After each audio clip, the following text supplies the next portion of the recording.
bienvenue dans cette nouvelle vidéo. Alors c'est une journée importante aujourd'hui puisque c'est la sortie du jeu vidéo du donjon de Nullbuck qu'on attend donc depuis longtemps, qui est en route depuis un petit moment maintenant et donc on se réjouit tous de la sortie du jeu aujourd'hui sur les plateformes PC, Steam, Epic Games Store et Good Old Games. Donc si vous avez un compte sur l'un ou l'autre de ces sites, eh bien vous pouvez télécharger le jeu dès aujourd'hui. Alors en ce qui me concerne, eh bien j'ai été consultante. Donc comme le jeu est basé sur la bande dessinée en partenariat avec les éditions Clair de Lune, et bien donc mon rôle a été surtout de m'assurer du respect des personnages par rapport à leur apparence dans la BD. Donc bien sûr, il n'était pas possible de le faire exactement pareil pour des tas de raisons, que ce soit les contraintes techniques propres au jeu, propres à l'adaptation en 3D, et également à l'adaptation à l'international. Donc voilà, il fallait tenir compte de tout cela. Et donc il a fallu trouver tous ensemble eh bien, le meilleur design possible pour les personnages, de manière à ce qu'on les reconnaisse bien, qu'ils restent dans l'esprit de la bande dessinée, et bien sûr qu'ils plaisent aux joueurs, et j'espère que ce sera le cas. Donc nous allons pouvoir voir tout cela ensemble. J'avais déjà eu l'occasion de jouer à quelques démos qu'on m'avait envoyées au fur et à mesure de la progression de la création du jeu. Et donc, en fait, eh bien, j'ai pu jouer, j'ai pu voir à quoi ça ressemblait, j'ai pu voir un peu les mécanismes du jeu, mais je n'avais pas joué à tout simplement parce que j'avais envie de me garder un peu la surprise. À partir du moment où tous les designs étaient validés, voilà, je me suis dit maintenant j'aimerais bien jouer au jeu, le découvrir en tant que joueuse, tout simplement. Donc voilà, eh bien, je vais lancer le jeu, je l'ai eu aujourd'hui, et je vais donc découvrir eh bien, quasiment en même temps que vous. Allez, c'est parti!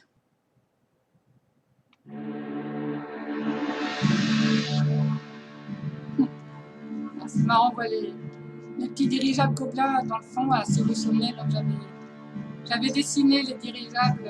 Je vais baisser un peu le son parce que sinon j'ai pas de m'entendre. Voilà, donc j'avais créé les dirigeables gobelins dans la BD, c'était très amusant et je vois qu'ils ont repris un peu le même design, c'est vraiment sympa.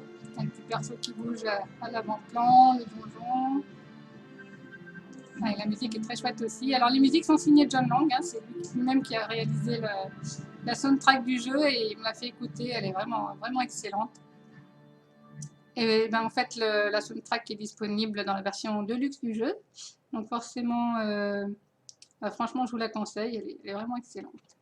Bon, bien c'est parti, on va commencer une nouvelle partie. Alors, mode de difficulté. Alors, en ce qui concerne les jeux vidéo, j'adore en faire, j'adore y jouer, mais dès que c'est un peu difficile, j'ai tendance à abandonner un peu facilement, donc je vais mettre mode noob. Voilà, parce que je suis une grosse noob dans les jeux vidéo. J'ai besoin du mode bébé. Donc là, ce sera plus centré sur l'histoire, plus que sur la difficulté des combats, et en ce qui me concerne, ça me convient mieux. Non pas que j'aime pas les combats dans le jeu, hein, mais je préfère quand c'est pas trop compliqué, pour pas gâcher l'expérience du jeu. Après, évidemment, ce sera au choix de chacun. Il y en a qui aiment les challenges. Moi, je préfère surtout le côté exploration, donc voilà. Alors, eh bien, c'est parti.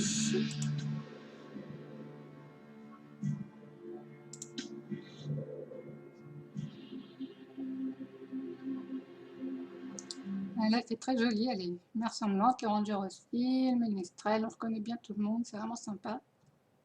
Petites astuces. Même la taverne, on la reconnaît bien. Ça donne le ton tout de suite.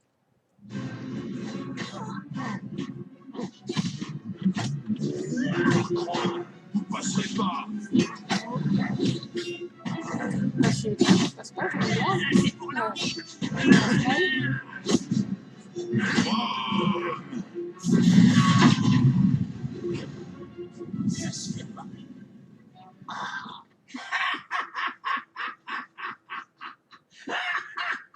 Voix mystérieuse, mais qui est ce personnage? Chapitre 1er. Une impression de déjà-vu. La statue de Une compagnie s'avance. Un ranger au regard d'acier. Un barbare brutal. Un ogre impitoyable. Une magicienne aux cheveux de feu. Une elfe agile et rusée. Un voleur perspicace. Et un nain comme les autres. Ensemble, ils viennent de pénétrer dans le terrible donjon de Nullbuck. Eh bah, ça rappelle des souvenirs, hein. Il a vraiment pas l'air terrible, ce donjon. Je sais pas ce qu'on va trouver là-dedans, mais ça schlingue. Ça peut s'expliquer facilement. L'ogre a chié à 2 mètres de la porte. J'ai une étrange impression de déjà-vu. Ou de déjà senti, plutôt. Tu es déjà venu ici?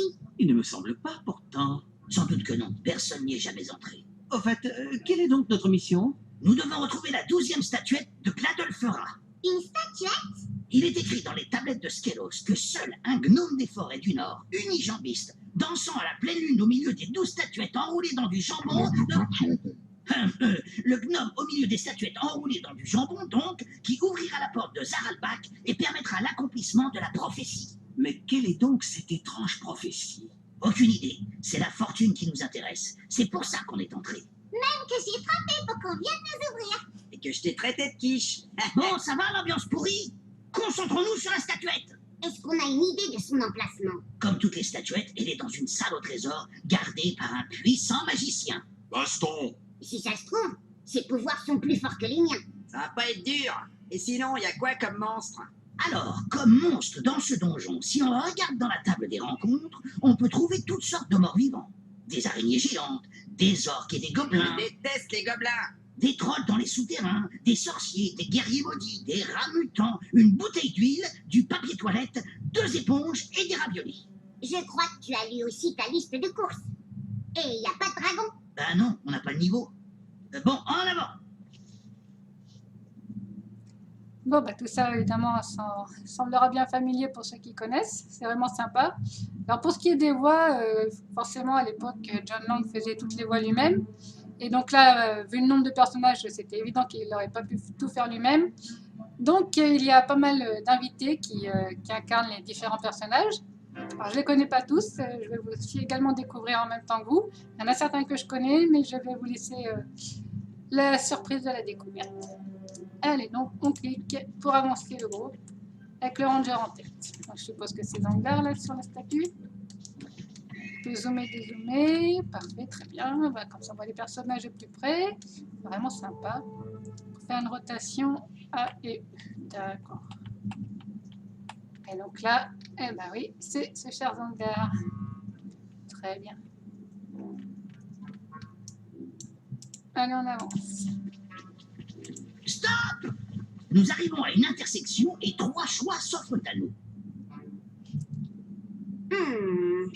Toutes les portes sont fermées et scellées par un étrange saut lumineux. Étrange. Et toujours cette impression de déjà-vu. Ça brille! C'est beau! C'est sans doute un genre de verrou magique qu'il faut dissiper. On va pas se laisser emmerder par une putain de porte. Mon cousin Crimdly dit toujours, pour tout ce qui est magique, il y a qu'à taper très fort. Non, attends!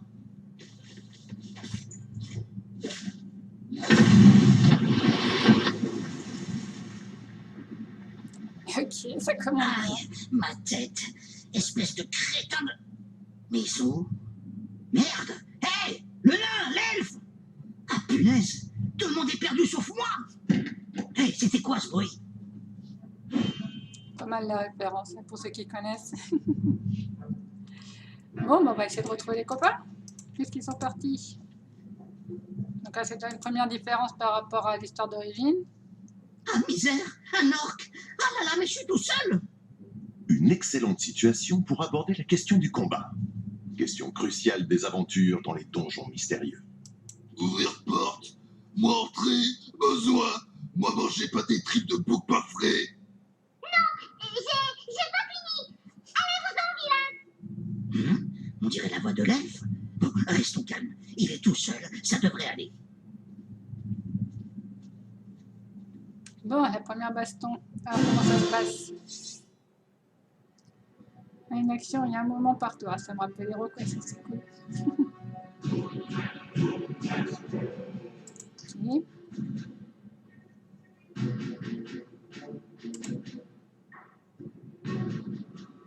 Bon, on va être en dos de l'arc. On va attaquer dans son dos. C'est vilain ça. Attaque de mêlée dans la barre d'action.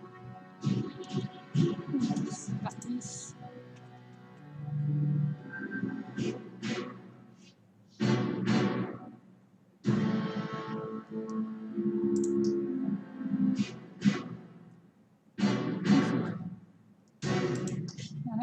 détail. Allez, on attaque.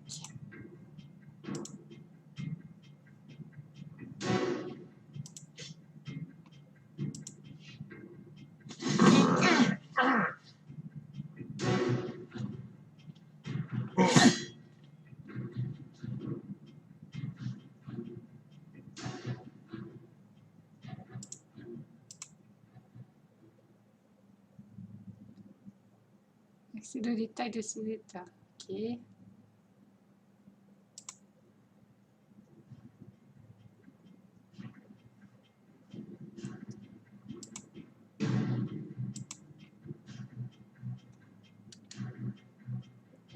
Mais affaibli, donc il a un malus.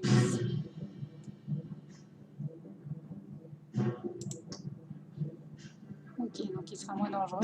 Ça, c'est bien. Allez, on va l'achever. On attaque.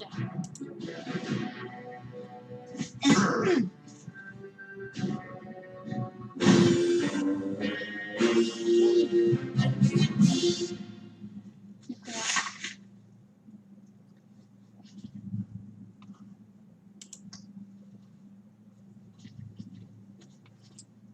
Alors, comment je soigne mon attention à l'aide du bouton soigner le groupe. Allez. Eh ben, c'est pas bon. On dirait la soupe de ma grand-mère. Tu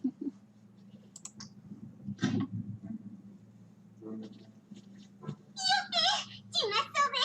Ah, ça, c'est... Oui, il est... Je veux dire, ils sont partis. Ils étaient plusieurs. Tellement nombreux que j'ai pas pu les compter. Mais j'en ai tué un. Du coup, les autres ont fui. Ça va?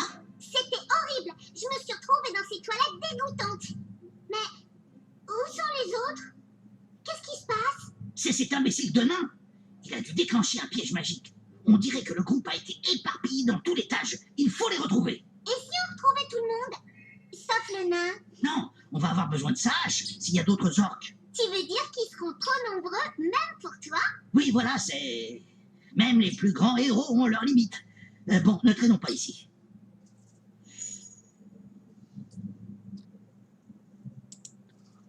Allez, je vais retrouver l'elfe, on continue.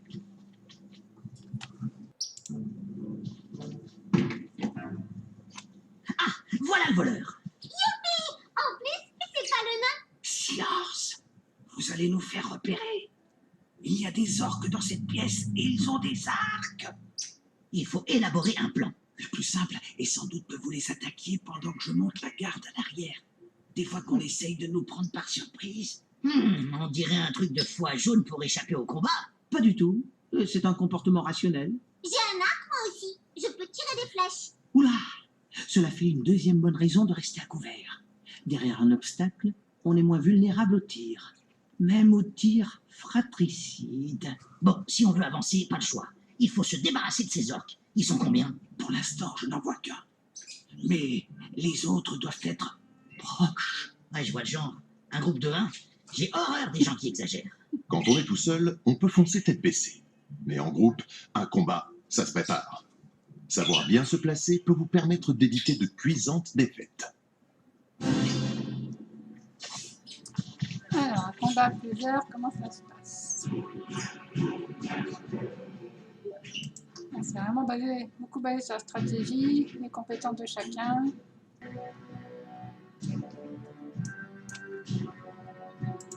Ensuite, je range là. Analyse de précision. Et voilà.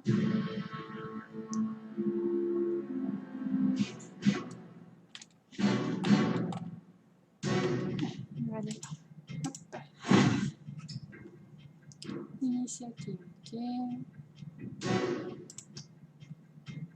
Allez, c'est parti. Allez, baston.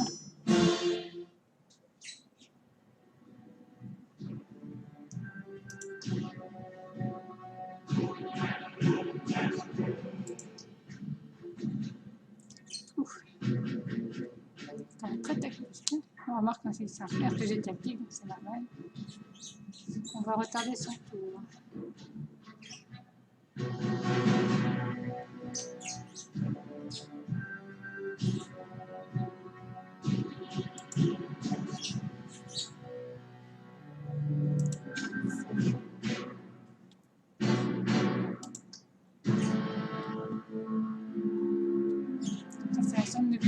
l'orque, donc il vaut mieux l'éviter.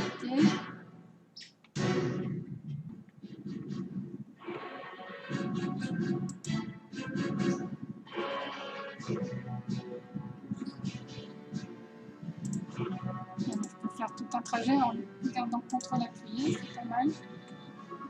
Hop, et ensuite on attaque. Voilà, comme ça on évite les zones de surveillance de l'orque.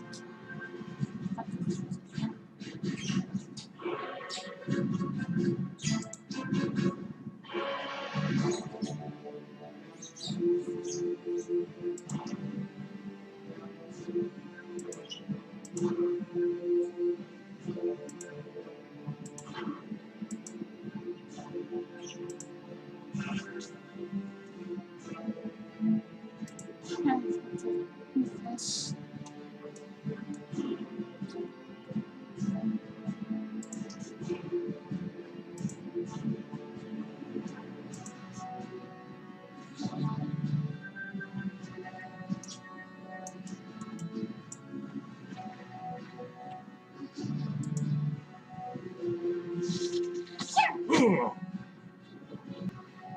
Même pas dans les fesses du voleur, c'est fort.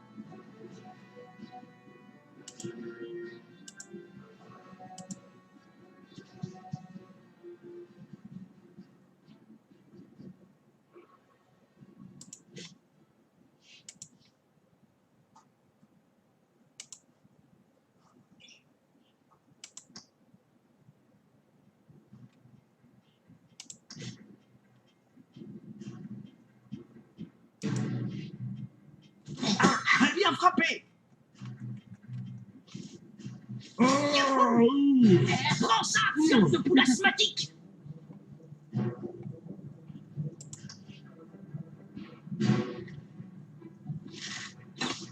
Ouch.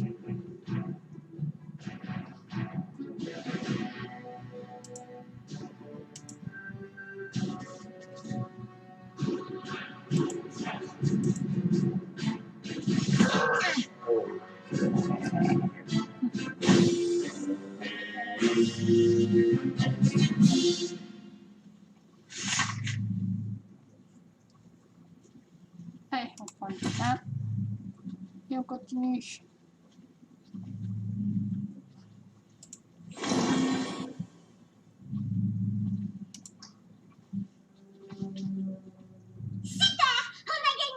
Oui, grâce à mon excellente stratégie.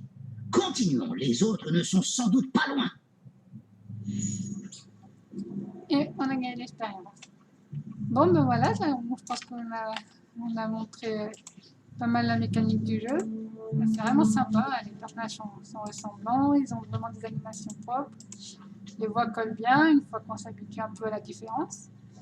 Ben, c'est vraiment sympa, là j'ai hâte de continuer, d'avancer dans le jeu, récupérer tout le monde. Et ben, en attendant, je vous dis bonne soirée, merci de m'avoir suivi, j'espère que ça vous a plu. Et surtout, eh bien, voilà, n'hésitez pas, si vous avez aimé, si vous voulez en savoir plus, eh bien, il y a les pages Steam, Epic Store et GOG qui sont dans la description en dessous de la vidéo. Et je vous dis à bientôt.